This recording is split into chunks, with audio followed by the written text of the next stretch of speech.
আমরা একটা culture change করার চেষ্টা করতেছি যে এখানে কারো এটা কোনো ইন্ডিভিজুয়ালের কারো টিম না, এটা কারো একার সম্পত্তি না, এটা পুরো দেশের সম্পত্তি। আপনাকে যে রুল দেওয়া হবে সেটা আপনার বুঝি ভালো না লাগে আপনাকে পালন করতে হবে, ভালো না লাগলে আপনি এখানে খেলার দরকার নেই আপনার। ক্রিকেটারদের জন্য সালাউদ্দিনের বার্তা পরিষ্কার।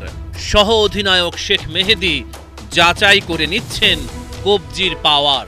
আসন্ন সংযুক্ত আরব আমিরাত সিরিজের বাংলাদেশ দলে নেই কোনো জেনুইন অলরাউন্ডার। অলরাউন্ডার না থাকলে স্পেশালি হোয়াইট বলে খুব ডিফিকাল্ট টিমটাকে আসলে, কারণ যারা উপরে ব্যাটিং করে তাদের জন্য অনেক প্রেশার হয়ে যায়। যখনই জানে যে আমার পরের দিকে ব্যাটসম্যানরা ব্যাটিং পারে না, তখন তারা কিন্তু ওই যে বলেন যে ডট বল খেলে, তারা এমনি ডট বল খেলা শুরু করে দিবে। সমাধান ছিল হাতের কাছে, তবে নির্বাচকেরা সবচেয়ে ভালো অপশনটাকেই উপেক্ষা করেছে। 2025 বিপিএল এর সেরা খেলোয়াড়ের তাই জায়গা হয়নি স্কোয়াডে। কম্বিনেশনের কারণে বেস্ট পারফর্মারকেও বাদ দেয়া যেতে পারে। মিরাজ বিশ্বের one of the best allrounder, এটা আমাদেরও তার জন্য খুব, সে যদি খেলতে পারতো সেটা আমাদের জন্য ভালো হতো। সেও বিপিএলে অনেক ভালো পারফর্ম করছে। বাট যেটা আমি বললাম যে টিম হয়তো মাঝে মাঝে আপনাকে কিছু কম্বিনেশনের কারণে আপনার বেস্ট প্লেয়ারটাকে আপনাকে হয়তো বাইরে রাখতে হচ্ছে। এটা কারণ আমার তো আবার বোলিংয়ে করা লাগবে, আর যেটা হয়তো টিমের সাথে হয়তো এখনও হয়তো অ্যাডজাস্ট করতেছে না। বাট মিরাজকে আমরা এখনও বলি না যে সে টি-20 খেলতে পারবে না। সে টি-20 জন্য আমাদের জন্য একটা বড় সম্পদ হয়ে উঠতে পারে এবং সে ইনশাল্লাহ আমার মনে হয় যে টিমে ব্যাক করবে। শেখ মেহেদীর কাছ থেকে আরো ভালো ব্যাটিং চান সালাউদ্দিন। এই অলরাউন্ডারের একটা শট দেখে কিছুটা রেগেই গেছেন সহকারী কোচ। সৌম্য সরকারের ফুটওয়ার্ক নিয়েও কাজ করতে দেখা গেছে।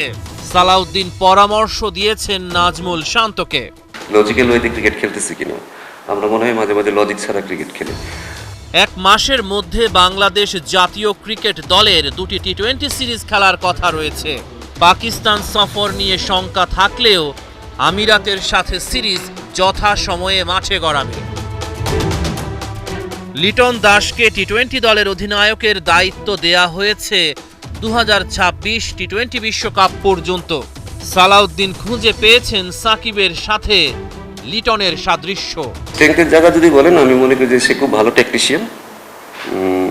ফিল্ড প্লেসমেন্ট সম্পর্কে, বলারের শক্তি সম্পর্কে তার ভালো আইডিয়া আছে এবং অপোনেন্ট সম্পর্কে সে খুব ভালোভাবে সে গেম অ্যানালাইসিস করে এবং টি-20 কীভাবে ফিল্ড সেট আপ করতে হয়, কীভাবে গেমটাকে আগায় নিতে হবে, কীভাবে বা ব্যাটিংটাও কীভাবে আগায় নিতে হবে সেটা সম্পর্কে তার পরিষ্কার ধারণা আছে।